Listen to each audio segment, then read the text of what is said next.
Once upon a time, beyond the frozen mountains of the north, there was a forest that people only knew by name, the Emerald Forest. Its trees were tall, like columns of green glass. The morning light shone through them like thousands of tiny jewels. No map showed this forest. Sometimes the wind blew from that direction, carrying a strange smell, like rain and magic. In a small village beside the gray river lived a girl named Marin. She had long black hair and eyes the color of a stormy sea. She lived with her grandmother in a small wooden house. Since she was a child, her grandmother had told her stories about the Emerald Forest. She used to say, "In the heart of the Emerald Forest lives the Blue Shadow. He is not good or evil, he is the one who tests the truth of your heart." Marin always thought it was just a story. But one night, her grandmother became sick. Green marks appeared on her skin like branches. No medicine could help. When Marin went to the old herbalist, he whispered, "This is the curse of the Emerald Forest. Only the Blue Shadow can undo it." So Marin decided to face her fears. She would go into the forest. On a cold morning, she put on a gray cloak, took a small copper lantern, and crossed the wooden bridge. The air smelled of wet leaves.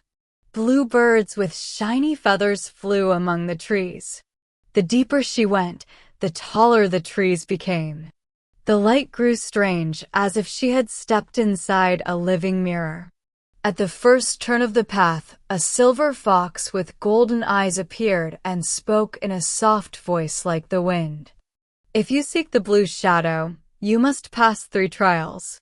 The first is at the Whispering Pool." Then the fox disappeared into the mist.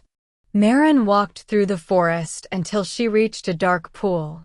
The water was still and black like glass. Every ripple whispered softly. In the water, her reflection spoke. "As long as you hide your fear, you cannot move forward." Marin placed her lantern on the ground, closed her eyes, and said loudly, "I am afraid of losing my grandmother, but I came here to save her." The pool began to glow. A bridge made of bright leaves appeared across the water.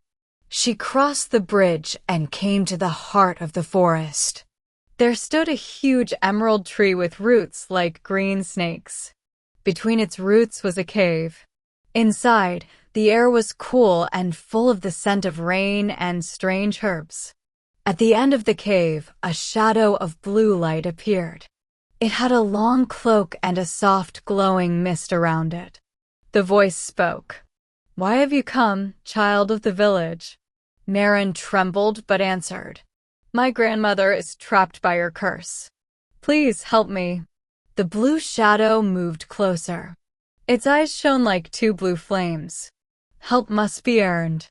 You must show that your heart is not only for yourself." A small seed of light floated down and landed in Marin's hands. "Plant the seed in the darkest place of the forest.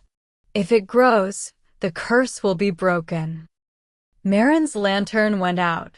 She placed the glowing seed inside it, and it became her light. The forest was no longer kind. Branches reached out like hands.